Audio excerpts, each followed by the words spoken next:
ushaka ucishe make. Hari abantu uyu munsi mubayeho ubuzima buhenze, nta saving ugira, nta investment nimwe wakora. Kubera iki? Ubuzima urimo warihanitse ngo urwego rwanyu ngo sinaba mu nzu y'igitano. Wikwemera kubaho ubwo buzima, wikwemera kubaho ubwo bubata. Bashene muri hano, wikwemera kubaho muri zo addiction. Uri umwana w'Imana. Babyeyi b'uru rugo ndabashimiye, Imana ibaho umugisha gukomeza kutugirira icyizere kugira ngo duhagare imbere y'ubwoko mushumbye kugira ngo tubaheshe umugisha. Rero Imana ibaho umugisha mwese, kubw'amasaha yagiye reka twirukanke cyane. Imana ibaho umugisha. Abiteguye kumva ijambo tuvuge ngo amen. Amen iracyari hasi, zamuka uvuge ngo amen. Ndabona umubyeyi mukuru yinjiye, reka tumukomere amashyi neza. Karibu sana mubyeyi. Yes. Abo twari turi kumwe ejo tugire gutya. Haleluya. Okay, abatari bahari tugire gutya. Emayinga mwari muri hehe? Okay, it's a joke. Aha. Rero kubera umwanya sinshaka gusubiramo ibyo twize ejo, ariko reka ngerageze gukora recap. Turi muri Ezira 8:21. Pastor Gabi twakorana kuri piano gato, nkunda sound. God bless you my brother. Reka tumukomera amashyi amfashe kuri piano. Yes. Turi muri Ezira ibice 8 umurongo wa 21. Bibiliya avuga ngo maze ntegekera kwiyiriza ubusa aho ngaho kuri uwo mugezi ahava, kugira ngo twicishe bugufi imbere y'Imana yacu ngo tuyiyoboze iki? Inzira idutunganiye twebwe n'abana bacu bato n'ibintu byacu byose. Next please. Kuko nagize isoni zo gusaba umwami umutwe w'ingabo z'abasirikare n'iz'abagendera ku mafarashi ngo badutabare ku babisha bacu bari hehe? Bari mu nzira. Kuko twari twavuganye n'umwami tuti amaboko y'Imana yacu ari kubayishaka bose ngo ibagirire neza. Tuvuge cyane ngo amen. Ariko imbaraga please next, nuko twiriza ubusa dusaba Imana yacu tuyinginga, yemera kutwumvira. Abera twese tuvuge ngo amen. Twongere tuzamuke tuvuge ngo amen. Now iki cyumweru cyangwa se turi mu minsi 21 yo gusenga dusaba Imana kutuyobora inzira cyangwa se kutwereka icyerekezo. Ni byiza, ejo natangiye mbivugaho, ni byiza ko nk'abana b'Imana twitoza kudakorera mu bushake bwacu, ahubwo tukitoza iteka kugendera mu bushake bw'Imana. Ubushake bw'Imana ntushobora kubugenderamo utayoboje Imana inzira. So iyi ni iminsi 21 yo gusenga tuyoboza Imana inzira. Ariko munsi y'iyo topic hari topic y'icyumweru bampaye yiswe ngo the enemies of destiny, cyangwa se abanzi ba destiny, cyangwa se ababisha mu rugendo nkuko tumaze kubisoma. Kuko bari bahagurutse bajya muri destiny yabo, ariko iyo destiny yabo bari bafite ababisha mu nzira, bari bafite ibyo bagomba kunyuramo mu izina rya Yesu. So topic ndi kwibandaho cyane ni iyi enemies. Ndifuza muri iyi minsi ndi hano kubahishurira abanzi ba destiny, kubahishurira abanzi ba destiny. Ejo twagerageje kuvuga kuri destiny. Destiny naho Imana igushaka, destiny naho ugomba kugera hahandi hahoze mu mitekerereze y'Imana. Cya kindi Imana yakuremye igutekerezaho nicyo twita destiny ku buzima bwawe. Mu yandi magambo, ejo ndabivuze ikintu gikomeye, nitugera mu ijuru nta kindi gikomeye Imana izakubaza. Izakubaza inshingano nyamukuru naguhaye, destiny nakuremeye, mpa raporo yayo. Rero intebe y'urubanza ni intebe izabikubaza. Naguhaye igihe, naguhaye destiny, naguhaye opportunities zose zishoboka. Now present yourself. Niki kintu wagezeho kuri destiny yawe? Icyo nicyo bita intebe y'urubanza kuruta. Kuko abarokore iyo twumvisha intebe y'urubanza, number 1 duhita twumva ngo n'ibyaha tuzabazwa. Ariko reka mubwize ukuri, nta cyaha kiruta gupfa udasohoje icyo waremewe gukora. Icyo kirumvikanye? Mwasohotse. Icyo kirumvikanye? Mukanya biraza kuza, iteka bitangira gake gake ariko biraza kuza. Tuvuge ngo amen. So now ndifuza rero, ejo twabonye ko ntidushobora kuvuga abanzi ba destiny tudahishuye destiny y'umuntu. Ejo nababwiye ko ni nacyo kintu twatinzeho cyane. Twavuze ko buri muntu wese ahava akagera, please mukurikire nimurangare, igihe cyo ahantu hose umuntu ava akagera aba afite ikintu Imana yamuremeye, aba afite inzozi z'Imana. Imana ifite inzozi yifuza kukubona wagezeho. Hari icyatumye Imana ikurema. Ejo twifashishije cyanditswe Imana ibwira Yeremiya ngo nakumenye utaraba urusoro mu nda ya mama wawe, nkushyiriraho kuba umuhanuzi. Iyo usomye mu gitabo cya Yohana, Bibiliya igaragaza uburyo ngo Yohana ngo yoherejwe ava mu ijuru, ngo there was a man ngo sent from heaven. Yoherejwe ava mu ijuru. Mu by'ukuri si ukuva mu ijuru kundi, ahubwo destiny yiwe yavuye mu ijuru imanukira umuntu witwa Yohana. Niyo mpamvu igihe yararangije destiny yiwe yagombaga guharuga ari Kristo agakomeza gukora. Amaze kubwira abantu ngo mwihane ibyaha byanyu kuko ubwami bw'Imana buje. Iyo yari mission yiwe ya mbere yo guharurira Yesu inzira. Mission ya kabiri cyangwa destiny ya kabiri yari yo kubatiza Yesu, akamwintroducinga, akamuharuga, akamubwira ati now. Niyo mpamvu yarabigisha akaba ati njyewe ndababatirisha iki? Amazi. Ngo ari kuzaza nyuma yanjye azababatirisha umwuka wera ndetse n'iki? N'umuriro. Tuvuge cyane ngo amen. So mu yandi magambo, amaze kumubatiza, umva icyabaye. Yohana yarafunzwe, amutumaho aramubwira ati se ni wowe dutegereza? Undi aramubwira ati mugende mumubwire ibimuga birahaguruka, ababembe barakira, impumyi zirahumuka. Mu yandi magambo, destiny we yari imaze kugira gute? Kurangira. Amaze kuintroducinga. Reka mbabwize ukuri, memu na Yesu ubwe imyaka 33 ikimara kuzura pa nicyo gihe agomba guhita asubira mu ijuru. Mu yandi magambo, destiny ntabwo itwara imyaka 80. Igihe uhishuriwe ugakora, icyo gihe uba winjiye mu cy'Imana yaguhamagariye. Tuvuge cyane ngo amen. Biraza kuza, biragenda biza gake gake. Tuzamuke tuvuge ngo haleluya. Ikinangaza kuri Yesu n'uburyo yaje afite specific mission. Number 1, kwari kugira ngo adukize. Ikindi gitangaje cyanangaje kuri Kristo n'uburyo imyaka 3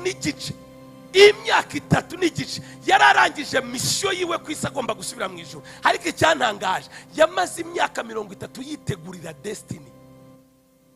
Muri icyo kintu, mu yandi magambo, destiny itabaye well prepared itakaza value, itakaza agaciro. Biraza kuza, tuvuge cyane ngo amen.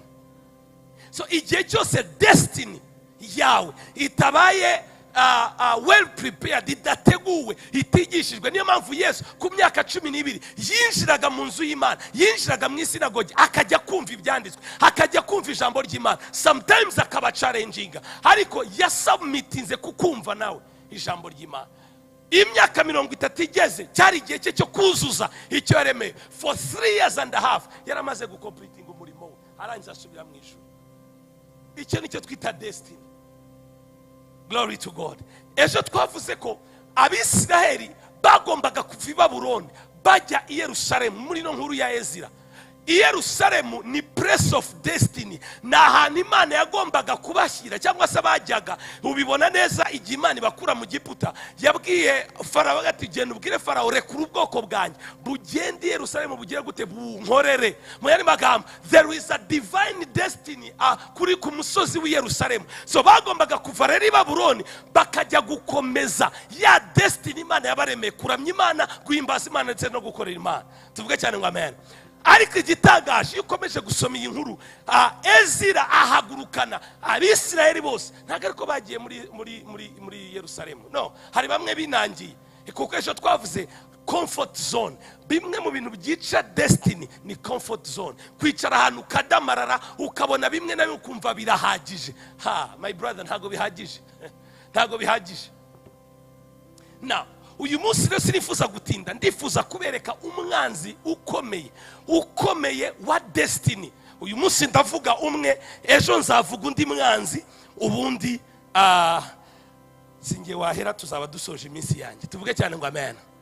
Komera Yesu amashyi menshi cyane kubiteguye. Glory hallelujah. Ndebera mugenzi wa musekere umubwire ngo bon appétit. no mugiye kurya vuga cyane ngo ariko se mufitanye ibibazo, iki ni igitangaza. Munyeganyeze umwe ngo bon appétit. Bimwe mu isezerano nakoranye n'Imana, nabwiye ko ntazigera mpagarara imbere y'abantu mpfusha umwanya wabo ubusa. Jamais. Jamais. Ndabizi neza ko mugiye guhabwa umugisha kandi ubuzima bwawe bugiye guhindurwa mu izina rya Yesu. Yes. Icyo cyo ntugisengere kiraza gukunda mu izina rya Yesu. Tuzamuke tuvuge ngo amen.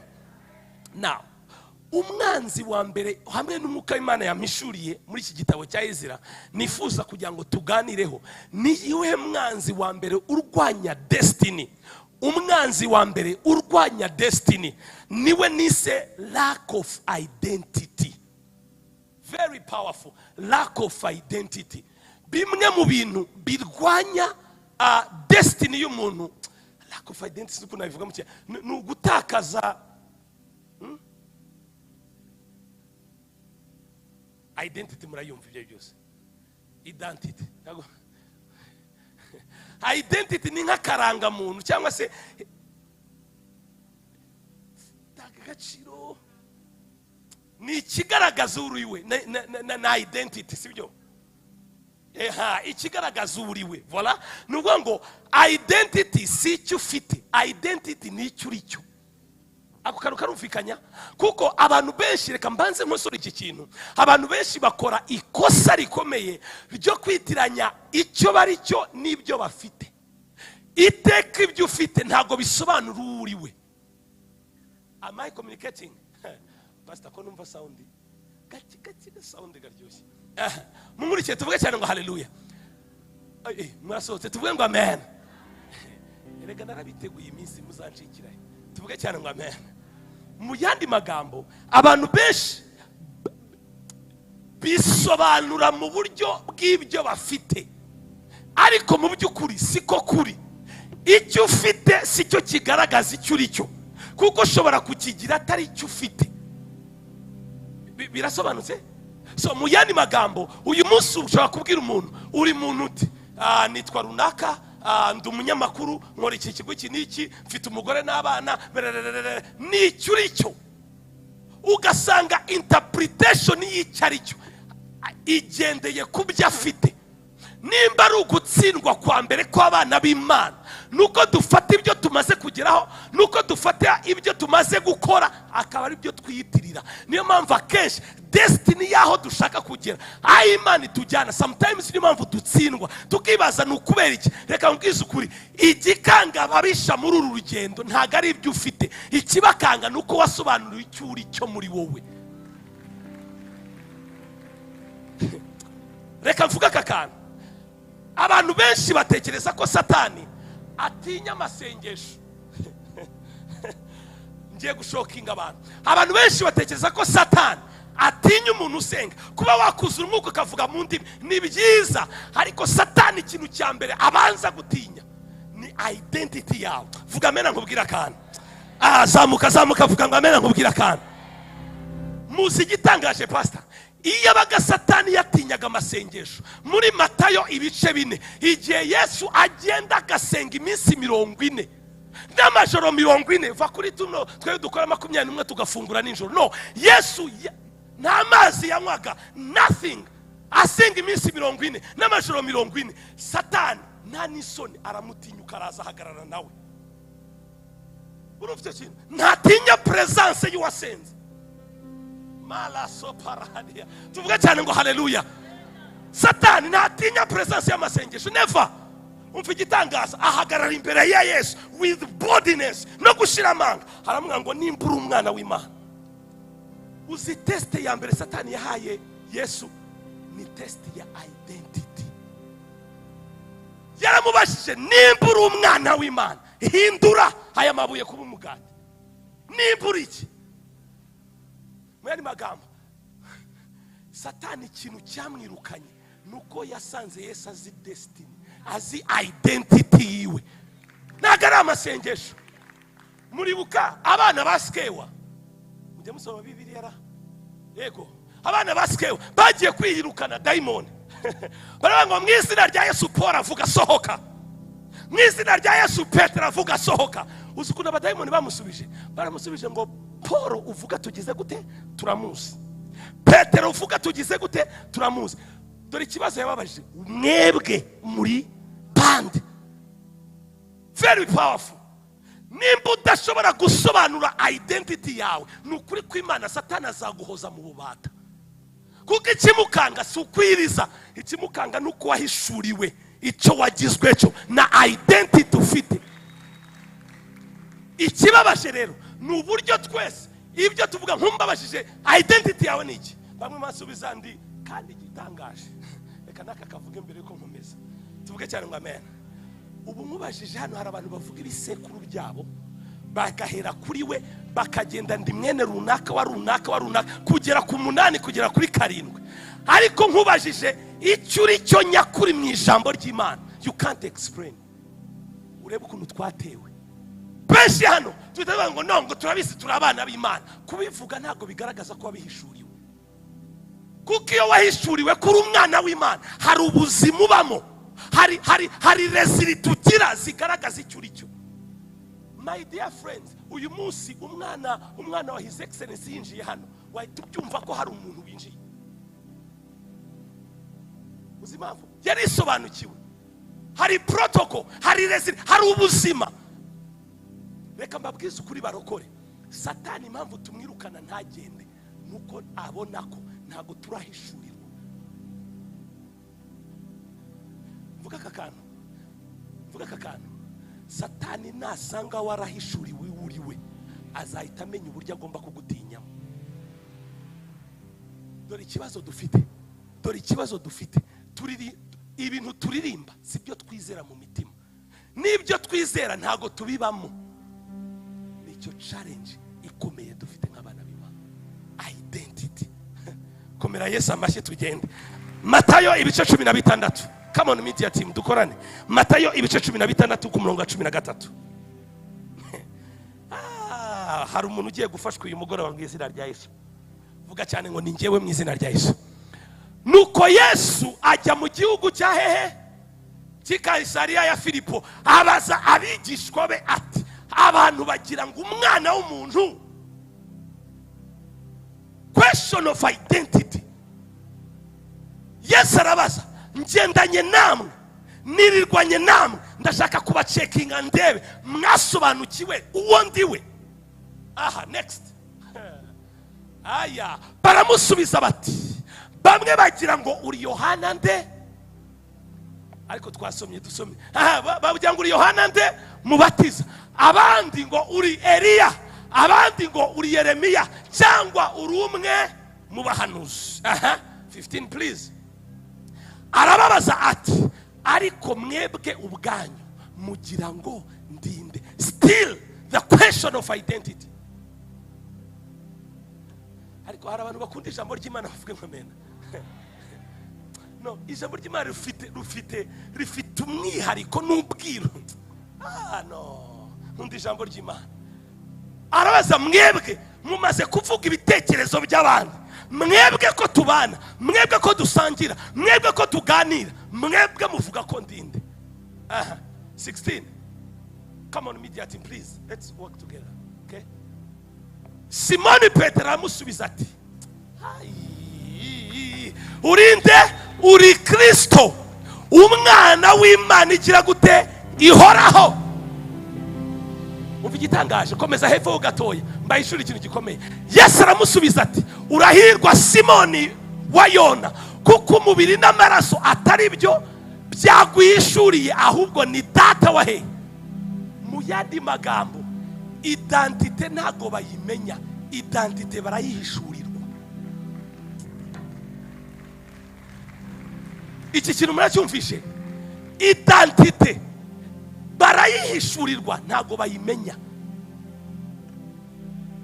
Iri ni hishurirwa Petero yagize hamwe n'ubufasha bw'Umwuka Wera. Arambwira ati, wowe no ntago uri mwene Yosefu, oya, wowe ntago uri w'Inazareti mu babaje, oya, wowe iyo tukubonye tukareba ibyahanuwe mu gihe cya Yesaya dusanga wowe uri Kristo, umwana w'intama w'Imana.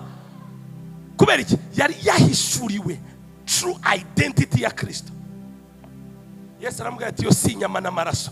Dore ikintu cyantangaje, n'uburyo akimara guhishurirwa iyo identity, icyabaye nta kindi.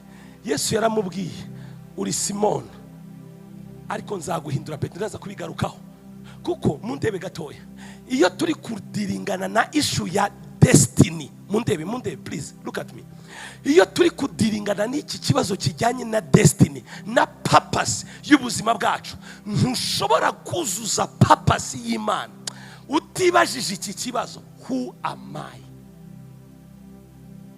Uyu munsi ikibazo cy'abakristo ushobora kwisobanura bitewe n'iki, n'ibyo ukora mu rusengero. Ndi umuvugabutumwa. Ubuvugabutumwa si cyo uri cyo, ubuvugabutumwa n'ibyo ukora.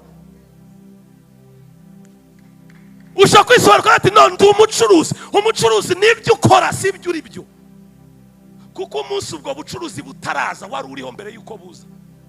Mu yandi magambo ntabwo ari byo bidefinise uri we. Ndifuza kukubaza iki kibazo, who are you? Urinde. Iki ni kibazo nutagisubiza, forget about the purpose of God upon your life. Forget. Hari ibintu tutagomba gutorera nk'itorero. Mu gihe tuvuga ko hari ibyo Imana yaturemeye, tugomba kumenya turi bantu ki. Nudasubiza iki kibazo, ese ndinde, purpose yawe biragoye kuzayifulfilling.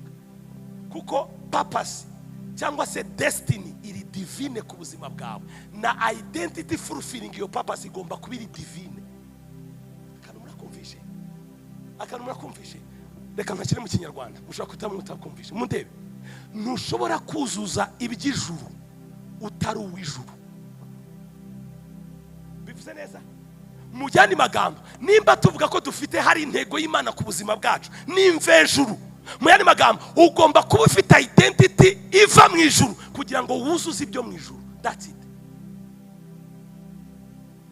Who are you?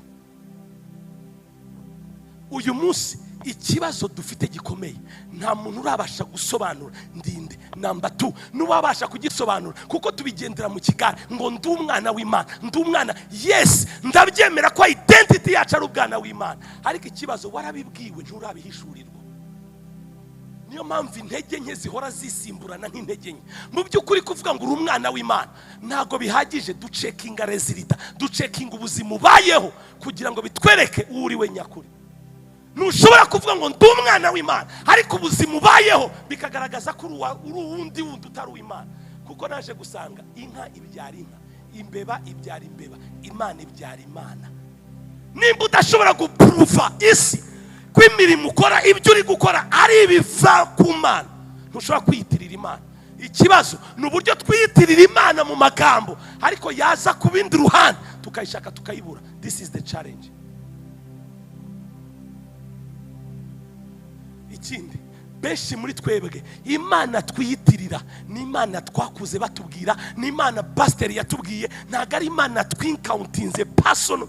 How can I call it? Personal encounter, guhura n'Imana kwawe ku giti cyawe, nk'ibyabaye kuri Paul.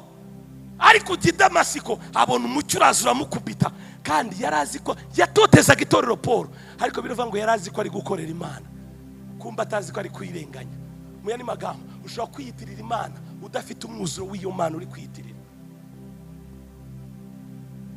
Iki nicyo kibazo gikomeye. Paul hakimaza guhura n'umwami, arambwira ati urinde mwami ntukorere. Ndagira ngo usabe uyu mugoroba, va mu kigare, genda wicare utekereze hamwe n'ibyanditswe, ugire conviction muri wowe koko kuri umwana w'Imana. Nutagira icye, reka mbereke icyanditswe. Yohana wa mbere 3:1. Glory to God.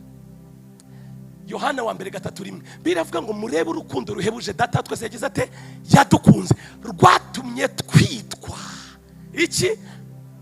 Byatumye tugira gute? Twitwa abana b'Imana, kandi koko niko turi. Uva igitangaza ngo nicyo gituma abisi batatumenye kuko batayimenye. Mu yandi magambo, kugira ngo abisi bakumenye nuko babanza kuyimenya. Nawe kugira ngo wimenye nuko baza kuyimenya, kubera ko kumenya Imana niko nawe kumenya wowe ubwawe. Kumenya Kristo niko kwimenya, kuko Kristo ahava, aho ava nanjye niho mva. Twabyawe n'Imana. Tuvuge cyane ngo amen. ngo bene abo ngo yabahaye ubushobozi bwo kwitwa iki, ngo ntibabyawe n'ubushake bw'umugabo cyangwa umugore, ngo ahubwo babyawe n'Imana. Mwene magambo, we are born of God. Twabyawe n'Imana. Twabyawe. Debera mugeso mbwe ngo wabyawe n'Imana. Munyeganyeze mbwe ngo wabyawe n'Imana mu izina rya Yesu.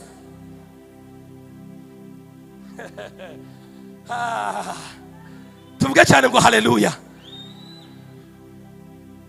Wabyawe n'Imana. Iyi ni conviction ugomba kugira mu mutima wawe, ukavuga ngo ndi uw'Imana, ndi mwene Mana, ndi mwene Mana. Yesu ni grand frère. Akantu karumvikanye, kuko twahindutse abaraganwa na Kristo. Mwene magambo, ibyo yarazwe natwe nibyo tuzararwa. Yicaye iburyo bw'Imana Data, natwe niho twicaye muri Kristo Yesu. Kubera iki? Ibyari bimwuzuye nibyo natwe byaduhaye. My people, najya ngo nkubwirire umugoroba, uri umwana w'Imana. Iyo ni identity tutagomba gushidikanyaho. Dore ikintu kibabaje papa, dore ikintu cyagiye kitwica muri ubu buzima, ni uburyo twatakaje icy'Imana itwita, tukumva iby'imiryango itwita. Wakuze wumva ibyo bakwita, wirengagiza iby'Imana ikwita. Wakuze ureba ibyo situation ikwita. N'ubu ngubu hari abantu hano babaje uriki, tumubwira ndi umukene, kubera uburyo yabukuriyemo, yaraburiye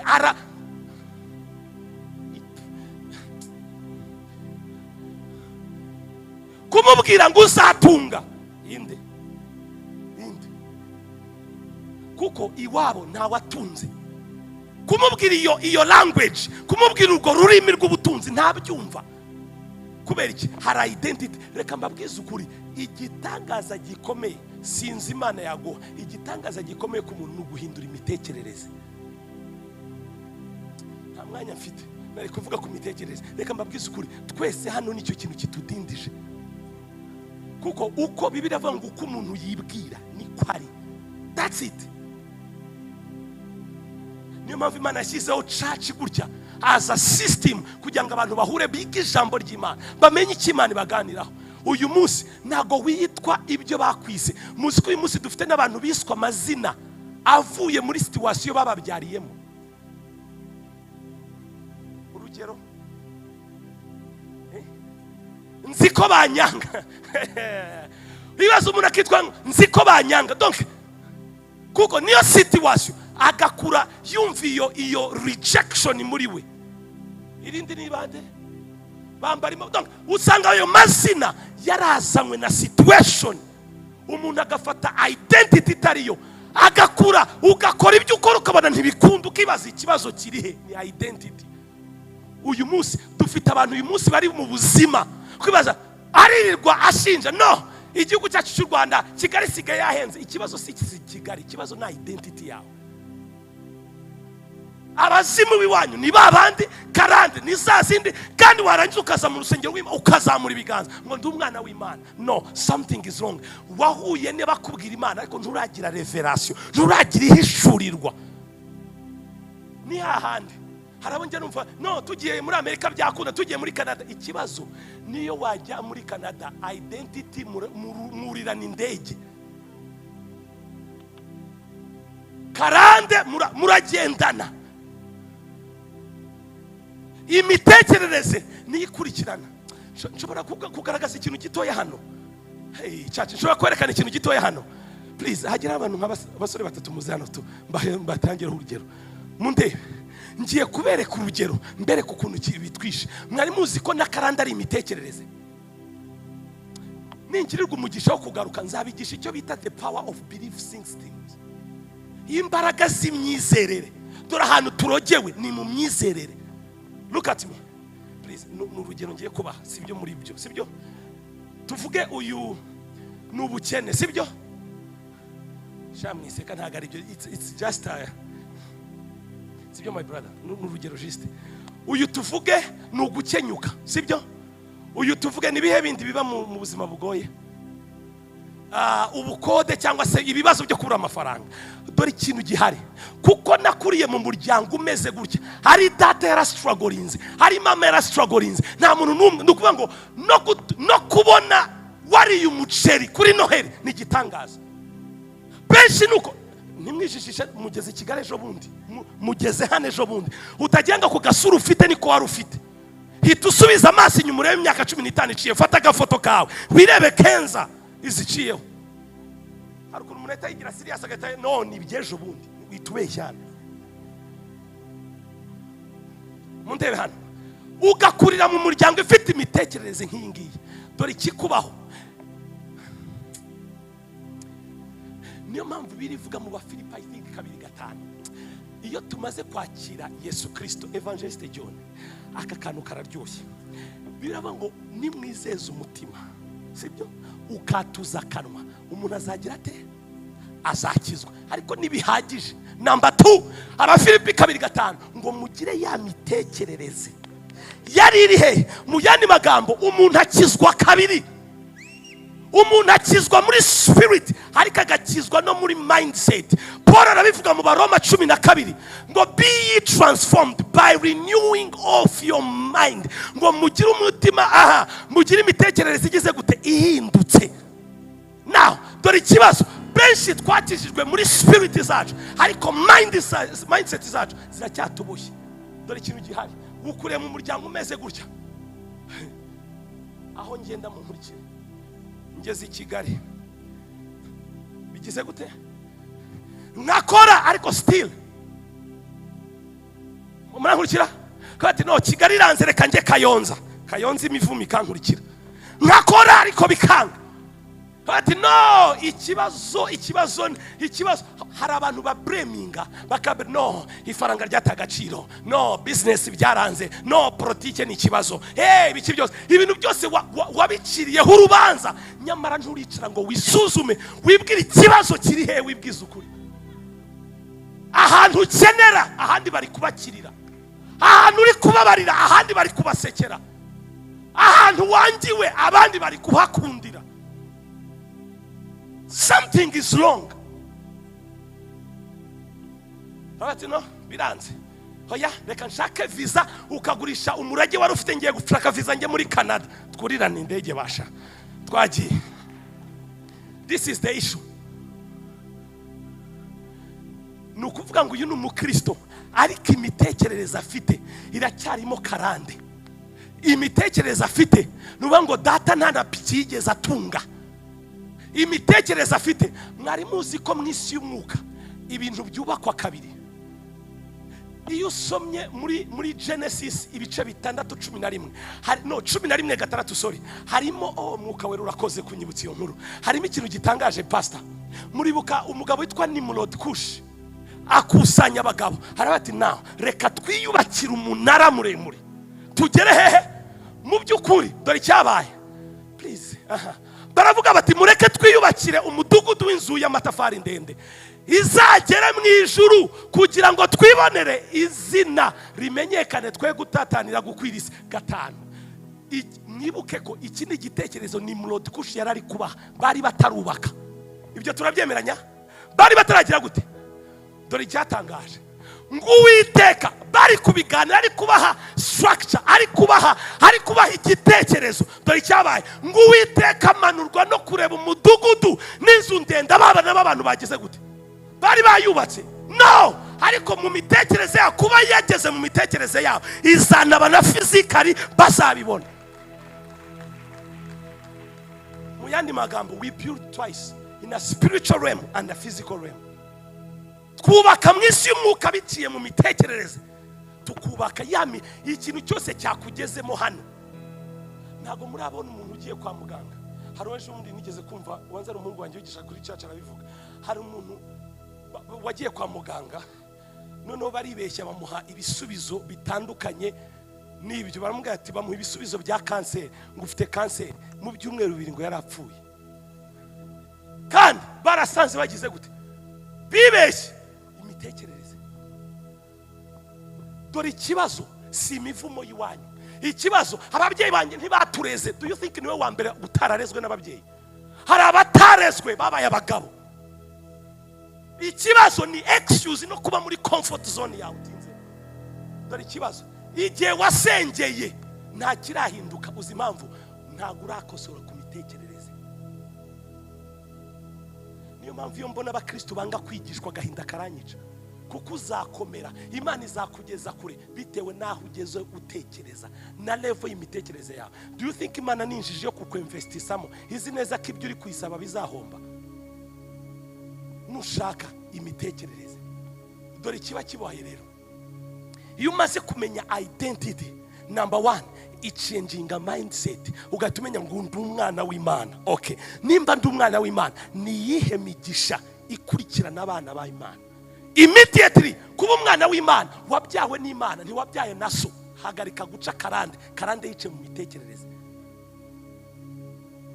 Icyo kirumvikanye? Ndi umwana w'Imana, ibitemba kwa data n'umugisha na mahoro. Muyandi magambo, nanjye ndi umugisha ndamahoro.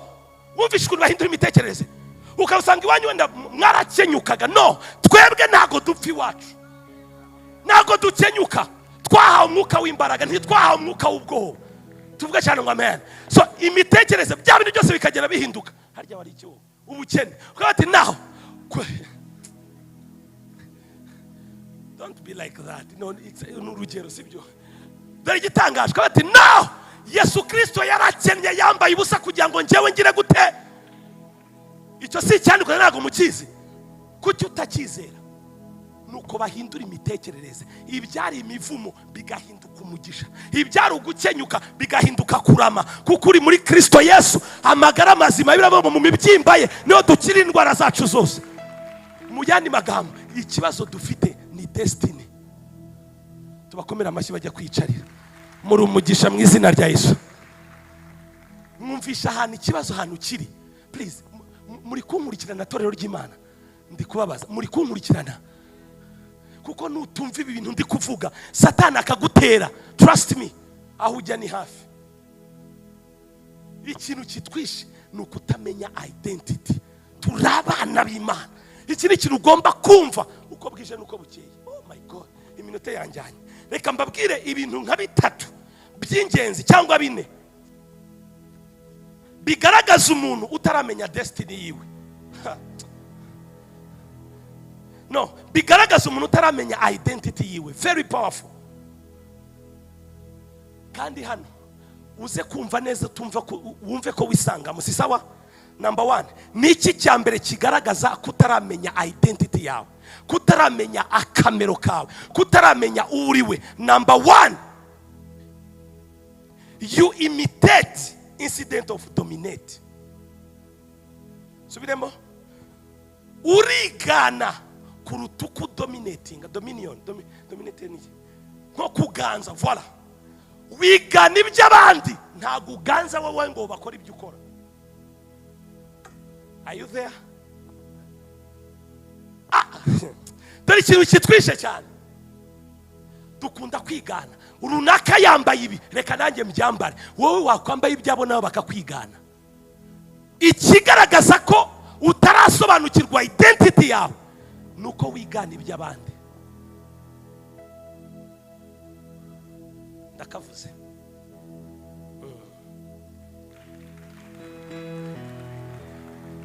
Urwaye umutima, urwaye pressure. Mana, yaguze imodoka imeze gutya, nanjye ngomba kuyigura. Ninde wakubwiye ko muvuka hamwe? Ninde wakubwiye ko ibyo atunze nawe ugomba kuyi? Lack of identity. Nugire ngo hari ikindi. Iyo utarasobanukirwa uriwe, definition y'uriwe uyikura mu bintu ufite. Ninde ukubwira ko imodoka ugendamo igena agaciro kawe? Erega hari nabo njya numva no ngomba kwa upgrading imodoka ngo kuko ngo haraho ngeze. Nibyo haraho ugeze, ntago mbyanze. Imana ishimwe aho ikugejeje. Ariko ikibazo ni uburyo ufata iyo modoka nkayisobanura uriwe. Reka nkubaze, uyitakaje byagenda bite? Murebe umugabo witwa Yobu. Ninde watunze hano kuruta Yobu? Yarafite amashyo n'ibiki byose one night arabibura. Ariko umugabo agumana identity yiwe. Niyo mpamvu benshi muri twebwe hano ngiye kubaha urugero, murebe ko mutaramenya identity. Iyo modoka niyo business ushaka kwisobanura uriwe, ibaze uyu munsi ubitakaje, wabaho utabifite?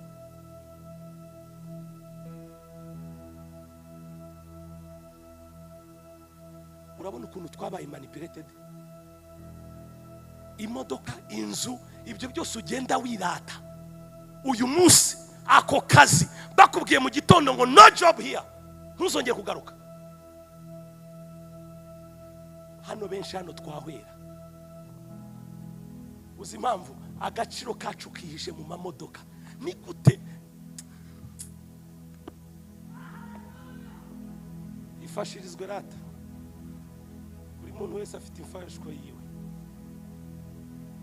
Dore ikintu Satani yaturozemo n'uburyo imodoka ugendamo. None wagenda mukama n'ugenda kuri moto agahita yumva kadakwiriye, sinkwiriye. Ubwo ugenda ku igare, noneho ibi bintu ni ibintu Satani yazanye kugira nagenda kuri moto, nagenda ku igare, ndi umwana w'isumba byose, ntago icyo ndicyo kigereranywa n'ibyo mfite. Namwe babifite mugabanye kwirata. Hari abantu dufite ibyo bafite bagenda bakanza abantu.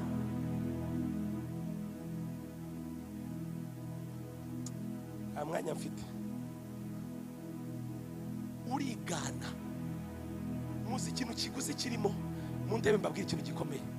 Ubuzima bwa benshi uyu mwanya, hari abari ku kanigo k'amadeni kubera ko mwashatse kugera ku rwego mutarageraho. Nambare nk'uko abandi bambara. Uriya mu mama yambaye ikanzu y'ibihumbi 300, ntuzi aho yakuye, ntuzi ibyo yakoze. Ibihumbi 300 by'ikanzu niyo saleri yawe, ariko ukajya gufata ideni bakagufata kugaka. Wabayeho ubuzima bwawe.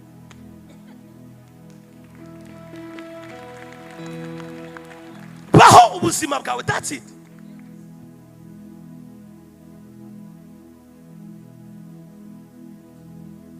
Murangurikira neza. Abantu sinzi ikintu cyabaroze. Hari wigeze kumbona kuri moto, hari igihe nimba ari imodoka yari yabaye iki, nimba byegeye nani ngiye, nimba ari mu ivuga butumwa ndakerererwa papa, nyerero ndabati no harimo jam n'ibikimita nifatira akamoto ndiruka muno gute pastor nka muzi circumstance nahuye nayo. Hari n'abantu bazi kwa hapa kwa mdomo pastor nakurubisho niko ndabati ngenda ari gukererwa nje kwigisha ijambo ry'Imana ngo ni imodoka. What is that? Ngo ntayifite ngo sinajya gusenga. You are joking. Kandi uyibonye ejo bundi ntago wanyagirwaga wowe. Ubaka kanya Imana imaze kukugeza ati no sinajya kuri church nta modoka, ku Gisozi ni kure hari ukuntu ari kure, ngiye iwacu ni Kicukiro, kandi uza ahantu wavaga. Uhava ugenda n'inkweto zarahengamye, ugenda utambitse ibirenge, none utangiye kwambara agakoti, utangiye kwigira uko. Wewe Imana iri kukureba. Izo drama wigira ushaka ucishe make. Hari abantu uyu munsi mubayeho ubuzima buhenze, nta saving ugira, nta investment nimwe wakora. Kubera iki? Ubuzima urimo warihanitse ngo urwego rwanyu ngo sinaba mu nzu y'igitano. No, ubwenge buke. Niyo mpamvu bivuga ngo nimubura ubwenge nzagira gute? Ndababaza nzagira gute? Uwo ni Jackson bivuze cyane Bibiliya. Nubura ubwenge uyu munsi rega umuntu akanabivuga ngo urwego rwanyu ngo rwarazamutse ngo ngoma no kuzamura inzu, ukajya kwihanika inzu ya 400. Urabizi ko abantu ufite urabyaruza umuvuduko ufite mu kubyara, sibyo? Ariko no mathematics, nothing. Kango ngo Imana izangira neza, ufite ubujiji. Niyo mpamvu duhinduka igitutsi, ukajyamo inzu, ukajyamo amadeni, bakarinda bakwirukana, ugaseba kubera ubwibone bwawe. Ngo Imana yarambwiye ko izahagarara nanjye. Ni wowe wenyine yabibwiye kutekereza.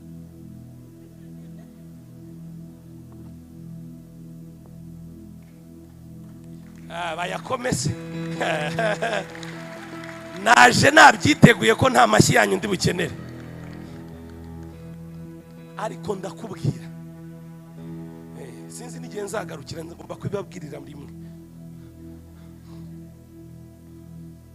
Please, baho ubuzima bwa. Don't wikwigana abandi bafite uko babaho, bafite uko bajera ibintu. Usanga umuntu uyu munsi ageze ku myaka 45, ikintu ufite cyonyine nakazi kaguhemba 800, ugatakaje abana bawe basafaringa, umaze imyaka irenga 20 ukora no investment. Nicyo uri guteganyiriza abana bawe. Wanze ukajya mu handi ukaba ngo ndi umugabo without investment. Ubaho ubuzima budahwanyijwe. wacishije make ukabaho ba wowe. Ndebera mugezi wambwiye ati be you ba wowe munyeganyeze umubwire ngo ba wowe mu izina rya Yesu.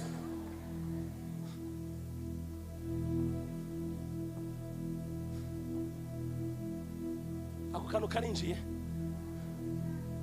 kinjiye matinde. Papa mukazi nkora transport, nyitangira gukora transport nagize ibibazo byo guhomba bikomeye cyane.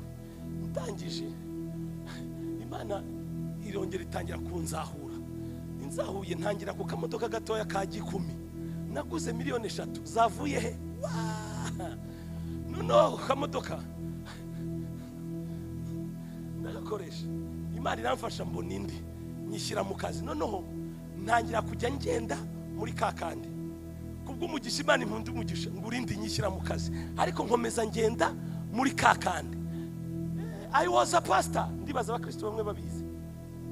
I was a pastor, very anointed. Utajya ngo nsizwe ejo mu gitondo. No, I was anointed years ago. Nkagenda muri kari none nkajya nkona n'abakristo. Ndi pastor akamuduka rwose ntako kakubereye ntako nkareba ubivuga. Ati wowe ni nk'inshinga nzatungwa n'iki? Mfite abana ngomba kwishyura minivani, mfite urugo ngomba kwitaho. Ngono kubera ubwibone nje kunigwa nshaka iki? Nabwiye Imana nutamblessinga sinzayivamo. Kandi kose reka mbwize ko nimba uriho ubuzima bugoranye checkinga kutari mu bwibone. Nagiye kwivamo byikoze sinzi ukuntu byanagenze. Nagiye kwimanika wabayeho ubuzima bwawe. Ngono dore abanyarwanda ngo nukurinda icyubahiro cyanjye ngo imfura ishinjagira ishira. Sawa sawa.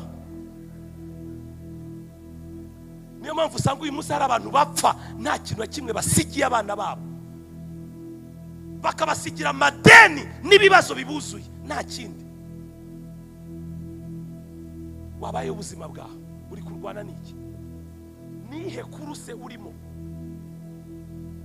Pero mbone no kubwira baje nanibagiye abajene we bajene muvuge ngo amen. Urashaka kwiyahura ngo ubeho ubuzima utarageraho? Tegereza, ngiye abajene biki gihe barabaroze mu mutwe.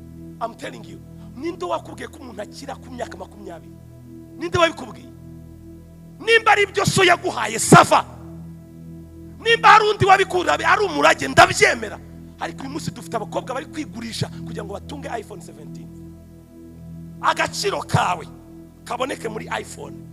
Uyu mwanya hari abantu bafite telefone kuzizamuramo n'isoni zigukora. Ati nyizamure moto ya uze kumbipa ndaza kuyibona. Kubera iki? Na iPhone ufite. Fata ko gatushe kawe, fata ko Samsung kawe, fata genda ube proud. Telefone ufite nagisobanura uriwe. Nizahora tumama. Fata iyo telefone yawe, be proud. Hari abandi kwishyira ku gutwi n'ikibazo ugakoresha ekuteri kugira ngo batare depression ufite ugira ngo nta yindi iPhone ukajya gutanga umubiri wawe ikintu cy'agaciro ufite bakajya kwirirwa bagutoba kubera telefone. Are you mad? Usuzuguza itorero, usuzuguza umuryango wawe. Ba mama bacu ko batazituze ntibatureze twabaye abagabo. iPhone wararutse iPhone. Ikintu rero nangira ibyisi nabyo ntibiramba. Ejo bunini hariho 10 na kangahe yashajije abantu, uyu munsi tugeze ku 17. Najya nkubwire nta meza atataciyeho ari buze kuzaho batazanye 18. Uzakomeza uraruke ugeze ryari? Wabaye wowe.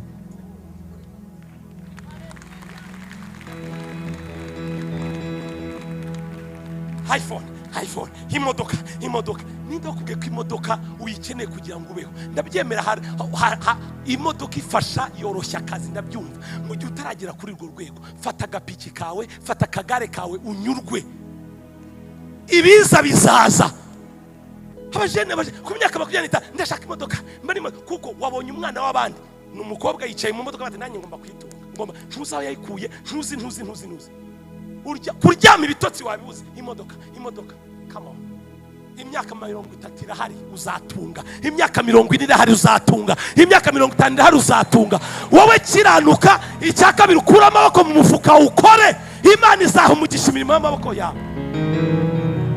Ba wowe nyeganyeza uwo muri kumwe ngo ba wowe mu izina rya Yesu.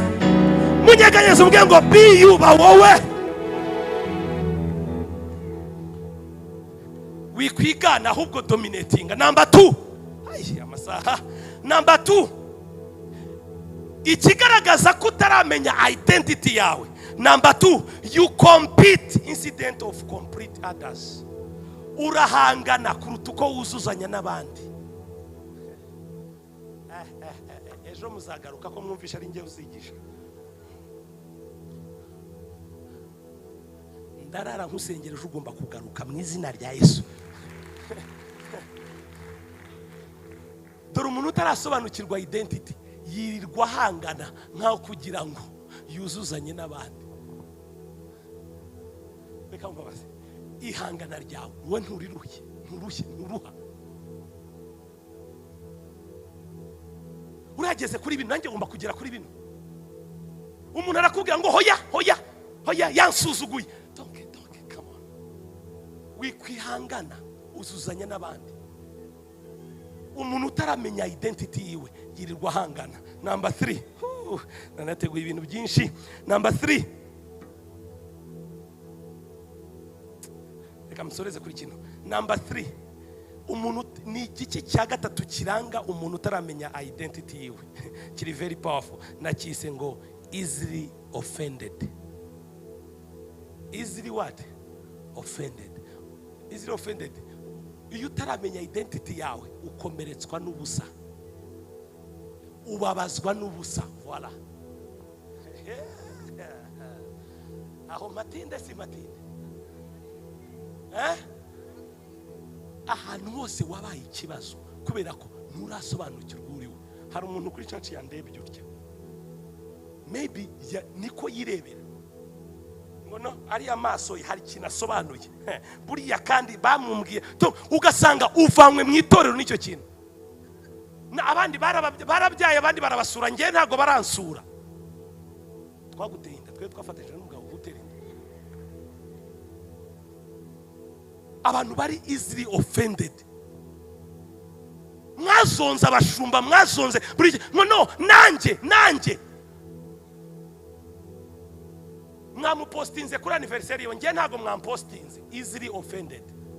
Ukababazwa nuko ngo batagupostinze. Abandi babazaniye keke. Babazaniye keke. Mfite impamvu ndi kureba mu baririmbyi hano. Babazaniye keke ngo ngiyewe ntayo wenda afite uko yasenze. Easily offended. Ukomeretse, ubabazwa n'utuntu tw'ubusa. Ibintu mvuga ni byose ibyo. Nimba ubabazwa n'ubusa ni ikimenyetso kikwereka ko utaramenya uwo uriwe. Akantu kose nababaye. Bagiye gusura runaka baransiga. Kuba utagiye n'ikihe gitangaje kire. Ugahita ubyimba. Ukajya mu rusengero nta muntu uvugisha. Amateraniro bakivuga ngo data wa twese aho umugisha, ugahita usohoka wiruka, komeza ugende. Ugira ngo kuba barakwawe biratuma tudasinza cyangwa bitunanira kurya. Turarara turya, turasinzira, turanezerwa n'abagore bacu n'abana bacu. We komeza urakare. Abantu bari easily offended. Ntago bankoreye iki. Reka mpave. Nabana mutangiye kundeba ukuntu. Easily offended. Urababazwa n'utuntu tw'ubusa. Abandi bakoze ibinge ntago bankoreye. Byagenze we church hari ukuntu papa bishop mbona suhuza ura muntu cyane. Ngiye namugira agasuza atante. Come on. Nese bakunda kimwe murabana mu rugo nta come on. Warangiza abo ngabo uzareba abanyamagambo ba mbere n'abantu bakomeretswa n'ubusa. Ntujye ureba ukuntu bo batindana. Uzarebe ngewe narabyitegereje ndareba. Uwo munwa wawe sha uzagukoraho. Hari abantu mwahindutse ikibazo, ni mwebwe mu creating amatiku muri society. mukabuza n'abapagani n'abari hanze bakumva amatiku yanyu ati se naba njya nkizwa njya muri iki, uzabazwa ibyo bintu. Kubera iki? Hari abantu b'abahanga mu guhimba inkuru. Kubera iki? Ituruka mu ishyari, muri easily offended. Ndebera mugenzi wambwiye ntukababazwe n'ubusa mu izina rya Yesu. Ibi bintu bitatu mvuze nimba wisanzemo, yego, menya ko ukeneye kumenya destiny ya, I mean identity yawe. My God, amasaha yanjyanye mama Bishop. Reka nsoze nongereho dukeya. Nkomeze. Okay. Sinjya nkunda kwica amasaha. Muvuge cyane ngo amen. Hari abantu bari gufashwa bavuge ngo amen. Reka mvuge iki kintu dusenge. Naje gusanga muri Bibiliya yose abantu Imana yakoranye nabibikomeye. Najya mukurikira neza akakantu kari very important. Very important. Very important. Follow. Abantu bose Imana yakoranye ibintu bikomeye nabo muri Bibiliya. Bose yabanze kudiringana nabo na identity zabo. Murangurikira? Uhereye kuri Simoni twahoze dusoma. Simoni uyu yaramurebye ati wowe ni nkukoresha uri Simoni uzica byinshi, reka mbanze mpindure identity yawe, ntukiri Simoni ukundi, urinde uri Petero, Petros, uri rutare. Yabanzaga kudiringana. Reba abacamanza 6, umugabo witwa Gideon yaraje aramubwira Gideon wa munyembaraga we, amubwiye identity, ati munyembaraga nte ko ndi umunyantege nke, ndi mu muryango wo kwa Benjamin upfuye, ko Abisirayeli bagenze gutya. Undi aramubwira ati no, wikwireba gutyo, hari ubutwari bukuri makati, ntabwo nshaka ubwo butwari n'ubwahe. Yes, Imana ibanza kudiringana nawe, bajya mu bimenyetso, ariko intambara yakomeye yari yo kumuhindurira identity. Reka mbwize ukuri, ibintu Imana ishaka gukorana nawe muri uyu mwaka, niyo mpamvu yanyohereje uyu mugoroba, irashaka kubanza kudiringana na identity yawe. Kuko ni guhamba faranga nari amazu, itaradiringana na identity yawe, uzahimbaza amazu. Niyo mpamvu uvuga ngo si benshi dutinda gusubizwa kubera iki? Identity. Reka nsoreza ahantu muvuge cyane ngo amen. Ari abantu bari gufashwa bavuge ngo haleluya. Identity. Uhereye kuri Gideon, ugahera kuri ba Petero, ukazamuka boss yabanje kudiringana na identity. Umva ukuntu Petero yavuze muri Petero wa mbere 2:9. Twirukanke cyane media team 2:9. Somebody shout hallelujah. Zamuka cyane uvuge ngo hallelujah, hallelujah. Petero wa mbere, my God. Ndabarambika ibiganza. Okay, nta wahageze nka nsomere. Satani arabeshya, ndavuga kuri ya identity, ndayivuga. Tuvuge cyane ngo amen. Birafite hano ni icyongereza, nta muntu wamfasha. Are you there? Aha, hasome cyane. 2:9.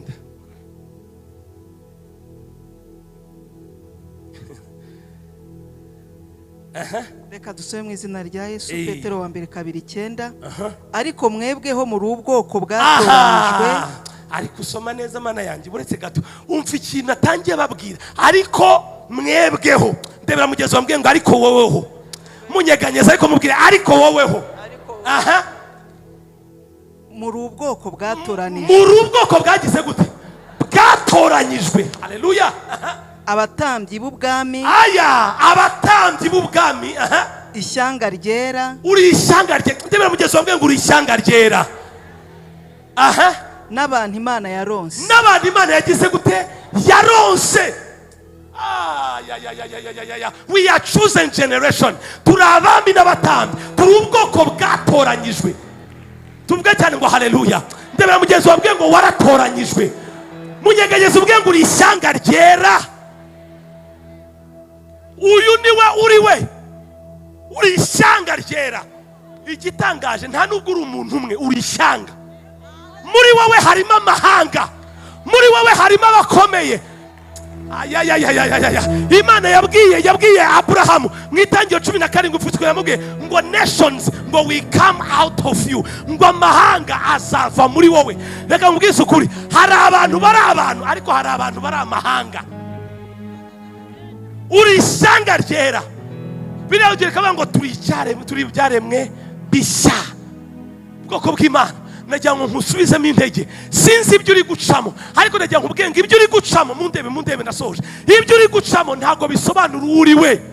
Ubukene ufite uyu munsi ntago busobanura uri we. Agahinda ufite uyu munsi ntigasobanura uri we. Amadeni ufite uyu munsi ntasobanura uri we. Nagira ngo nkubwire ngo uri we, uri ishyanga ryera, uri ubwoko bwatoranyijwe. Uri ubwoko bwatoranijwe, uri umwami, uri umutambyi.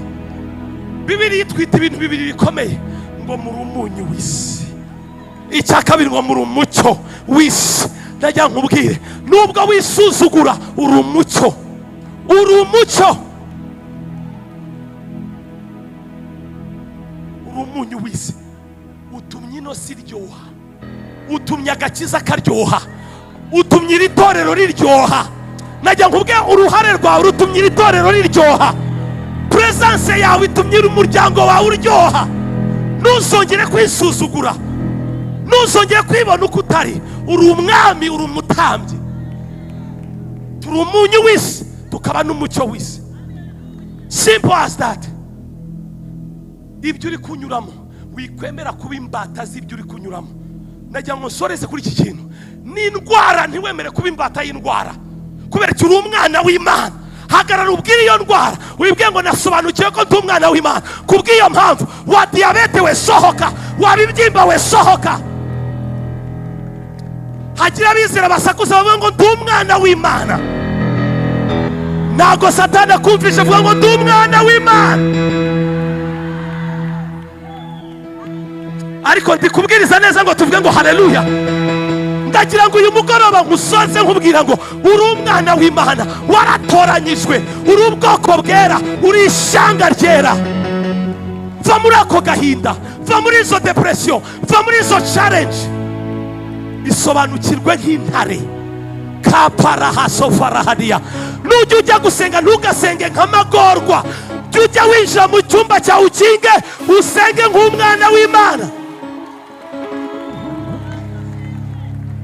Senga uzi identity yawe. Najya nkubwire ntago uri umunyorogoto.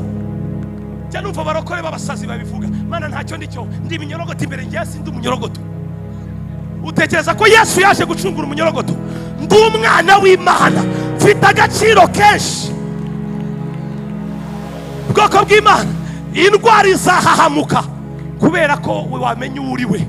Ubukene buzaguhunga kubera ko wamenye uri we. Vuga cyane ngo amen. Abarozi bazaguhunga kuko wasobanukiwe uri we.